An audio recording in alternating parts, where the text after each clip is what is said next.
मांसाहार पुण्य है या पाप? जानिए गरुड़ पुराण क्या कहता है।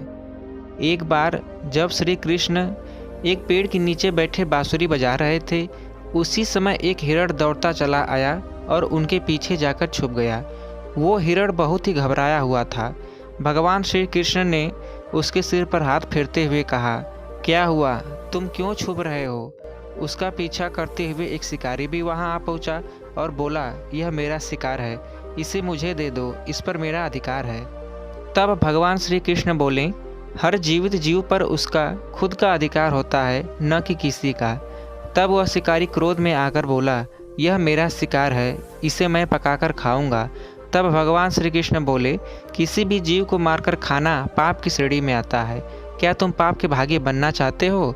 मांसाहारी पुण्य है या पाप? क्या तुम धर्म को नहीं जानते?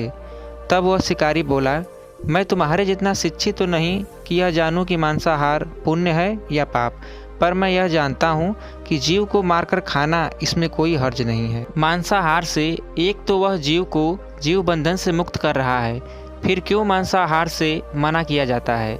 मांसाहारी होने को क्यों नहीं कहा जाता? वैसे भी मैं इसको मारकर नीच योनि से मुक्ति दिलाकर पुण्य ही कमा रहा हूँ, फिर इस पर पाबंदी क्यों? इसे तो प्रोत्साहित करना चाहिए। जहाँ तक मैंने सुना है, जीव हत्या तो शास्त्रों में भी बताया गया है। राजा लोग शिकार किया करते थे। ऐसे तमाम तर्क देते हुए श्री कृष्ण से पूछा, फिर क्यों ये मांसाहार गलत है और पाप की श्रेणी में आता है? आप ही बताइए, मांसाहार पुण्य है या पाप? भगवान श्री कृष्ण समझ गए कि इसकी बुद्धि मांस खाने के कारण तामसिक हो गई है और उसने सोचने और समझने की बुद्धि भी खो दी है। इस अंतहीन विषय पर पहले मैं कोई राय नहीं दूंगा। मेरी इस छोटी सी कथा सुनने के बाद तुम ही उत्तर देना कि मांसाहारी पुण्य है या पाप, और तुम्हें मांस खाना है या नहीं। वह शिकारी सोचने लगा कि इसमें मेरा तो कोई घाटा नहीं है, इस कथा को सुन ही लेता हूँ, मेरा मनोरंजन भी हो जाएगा और बाद में मुझे इसका मांस भी मिल जाएगा। तो भगवान श्री कृष्ण ने अपनी कथा आरंभ की। एक बार मगध में खाद्य संकट खड़ा हो गया तो अन्न का उत्पादन कम रहा। राजा को चिंता हुई कि यदि इस समस्या का शीघ्र निदान नहीं किया गया तो संरक्षित अनाज कोष भी खत्म हो जाएगा और संकट भीषण हो जाएगा। तो सम्राट ने अपनी राज्यसभा में पूछा, देश की खाद्य समस्या को सुलझाने के लिए सबसे सस्ती वस्तु क्या है? मंत्रीगण सोच में पड़ गए। चावल, गेहूं, आलू इत्यादि पदार्थों को उगाने के लिए बहुत ही श्रम करना पड़ता है। वह तभी प्राप्त होते हैं जब प्रकृति का प्रकोप न हो। ऐसे में तो कुछ सस्ता हो ही नहीं सकता। तभी शिकार का शौक रखने वाले एक मंत्री ने सोचा कि यही उत्तम अवसर है, क्यों न अंधाधुंध शिकार के लिए राजा की अनुमति ले ली जाए।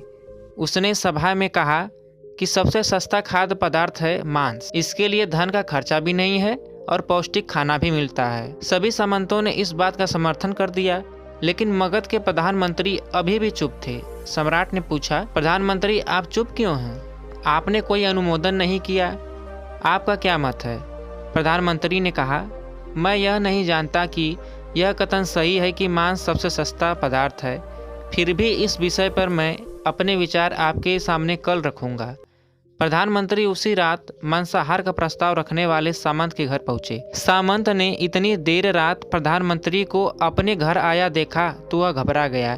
किसी अनिष्ट की आशंका से वह कांप गया। प्रधानमंत्री ने कहा, संध्या को महाराज बीमार हो गए, उनकी हालत बहुत ही खराब है। राजवैद्य ने कहा है कि किसी शक्तिशाली देह का 2 तोला मांस मिल जाए तो राजा के प्राण बचाए जा सकते हैं। आप महाराज के सबसे विश्वास पात्र हैं, इसलिए आपसे योग्य कौन होगा? इसके लिए आप जो भी मूल्य लेना चाहें ले सकते हैं। आप कहें तो इस काम के लिए मैं आपको 1 लाख स्वर्ण मुद्राएं भी दे सकता हूँ। एक बड़ी जागीर भी आप मांग सकते हैं, बस आप अपनी इच्छा कहें। मैं कटार से आपके हृदय को चीर कर बस 2 तोला मांस निकालूंगा। यह सुनकर सामंत के चेहरे का रंग फीका पड़ गया। वह सोचने लगा, जब जीवन ही नहीं रहेगा तो लाख स्वर्ण मुद्राओं से मैं क्या करूंगा, और बड़ी जागीर भी किस काम आएगी। वह झटपट अंदर भागा और अपनी तिजोरी से 1 लाख स्वर्ण मुद्राएं लेकर आया। मुद्राएं देकर उसने प्रधानमंत्री के पैर पकड़ लिए और गिड़गिड़ाते हुए बोला, श्रीमंत, मैं आपकी 1 लाख मुद्राओं में अपनी 1 लाख मुद्रा और मिलाता हूँ। इस पैसे से आप किसी और सामंत के हृदय का मांस खरीद लें, किंतु मुझे जाने दें। यह बात किसी और को पता न चले। मैं आपसे आग्रह करता हूँ। प्रधानमंत्री जी यह सब समझ चुके थे। वह उसे थोड़ी और मानसिक पीड़ा देना चाहते थे। प्रधानमंत्री ने आगे कहा, सामंत, आप शरीर से बलिष्ठ हैं। आपकी कद काठी महाराज से मिलती जुलती है, इसलिए राजवैद्य ने खास तौर पर आप ही का नाम लिया है। आपके दान से हमारे अच्छे राजा की जिंदगी बच सकती है।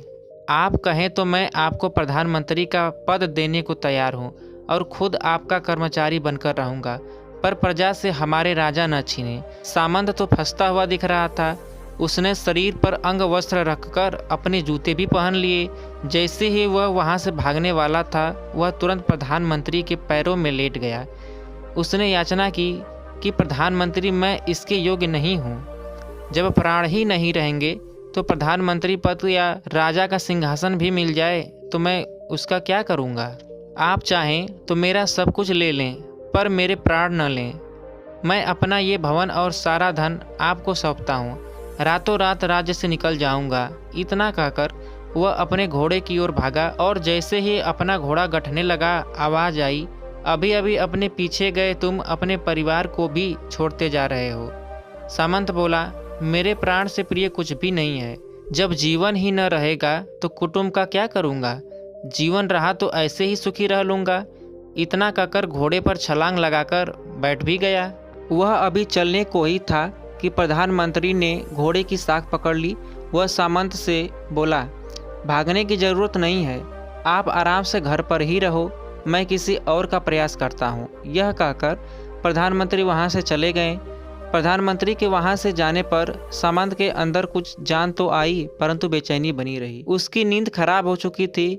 मुद्राएं लेकर प्रधानमंत्री बारी बारी से सभी सामंतों के घर पहुंचे और सभी से राजा के लिए हृदय का 2 तोला मांस मांगा, परंतु कोई भी राजी न हुआ। सबने अपने बचाव के लिए प्रधानमंत्री को लाख और 5 लाख मुद्राएं तक दे दी। इस प्रकार प्रधानमंत्री ने एक ही रात में करोड़ों स्वर्ण मुद्राएं जमा कर ली। फिर सुबह होने से पहले ही वह अपने महल में पहुंच गया। अगले ही दिन राज्यसभा में सभी सामंत समय से पहले ही पहुंच गए। सभी यह जानना चाहते थे कि राजा स्वस्थ हैं कि नहीं, लेकिन कोई भी किसी से भेद नहीं खोलता था। सबको राजवैद्य की तलाश थी, उनसे ही उन्हें कुछ सूचना मिल सकती थी। प्रधानमंत्री ने सैनिकों को आज्ञा दे रखी थी कि जब तक महाराज राज्यसभा में न आए, किसी भी सामंत को भी महल से बाहर जाने की आज्ञा नहीं है। राजा सभा में अपनी चिर परिचित गति में आए और अपने सिंहासन पर आकर बैठे। सभी सामंतों ने देखा, कहीं से भी राजा उन्हें अस्वस्थ नहीं लगे। उन्हें तो कुछ हुआ ही न था। प्रधानमंत्री ने उनसे झूठ बोला। हर सामंत के मन में यही विचार चल रहा था, पर कोई भी किसी और को कुछ भी न बोल रहा था। तभी प्रधानमंत्री ने राजा के समक्ष 1 करोड़ स्वर्ण मुद्राएं रख दी। राजा ने पूछा, ये स्वर्ण मुद्राएं किसके लिए हैं और कहाँ से आईं? प्रधानमंत्री ने कहा, 2 तोले मांस के लिए इतनी धनराशि जुटाई है, पर मांस न मिला। अपनी जान बचाने के लिए सामंतों ने यह मुद्राएं दी हैं। अब आप यह विचार कीजिए, मांस कितना सस्ता है। राजा को बात समझ में आ गई। उन्होंने प्रजा को अतिरिक्त परिश्रम करने का निवेदन किया और राजा के अनाज भंडार में से अनाज निकालकर श्रमिकों को दे दिया। उन्होंने पौष्टिक सब्जियों की खेती का तुरंत आदेश दिया। वह 1 करोड़ स्वर्ण मुद्राएं इसी कार्य के लिए और श्रमिकों के कल्याण के लिए खर्च की गई। ऐसे साग सब्जी तेजी से उगी, जिससे प्रजा का कल्याण भी हुआ और पौष्टिकता भी मिली। कुछ समय बाद मौसम अनुकूल हुआ और खेती लहलहाने लगी। इस प्रकार राज्य से खाद्य संकट दूर हुआ। जीवन का यह मूल्य भगवान श्री कृष्ण हमें इस कथा के जरिए समझाना चाहते हैं कि हम यह न भूलें कि जिस तरह हमें अपनी जान प्यारी है, उसी तरह सभी जीवों को अपनी जान प्रिय होती है। अपने दिल से जानिए पराये दिल का हाल।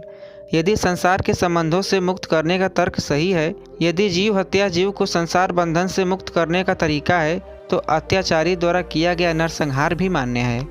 वह भी ये तर्क दे सकते हैं कि वह लोग जीवन के कष्ट से आप लोगों को मुक्त कर रहे हैं। अगर उसके लिए वह जीवन बोझ होता तो कभी भी अपनी जान बचाने के लिए संघर्ष नहीं करता, आपसे भागता नहीं। जो आपके सामने असहाय हो जाता है, उसे प्राण गंवाने पड़ते हैं। जिन जीवों को मारकर आप खा रहे हैं, उन्हें तो प्राण बचाने का अवसर भी नहीं मिलता। बर्बरता सिर्फ वही नहीं है जहाँ सिर्फ मानव का रक्त बहता है। बर्बरता उसे भी कही जाती है जहाँ स्वार्थ के लिए किसी जीव की हत्या कर दी जाती है।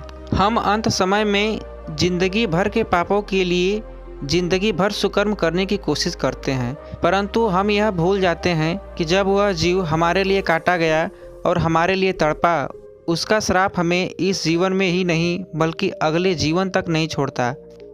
परमात्मा से यह ज्ञान पाकर शिकारी परिपूर्ण हो गया और उसे ज्ञान की प्राप्ति हो गई और वह जान गया कि महानता जीव लेने में नहीं बल्कि जीवन देने में है। शिकारी भगवान के आगे हाथ जोड़कर वहाँ से चला गया और उसने कसम खा ली कि वह अपने संपूर्ण जीवन में किसी को कभी भी चोट नहीं पहुँचाएगा।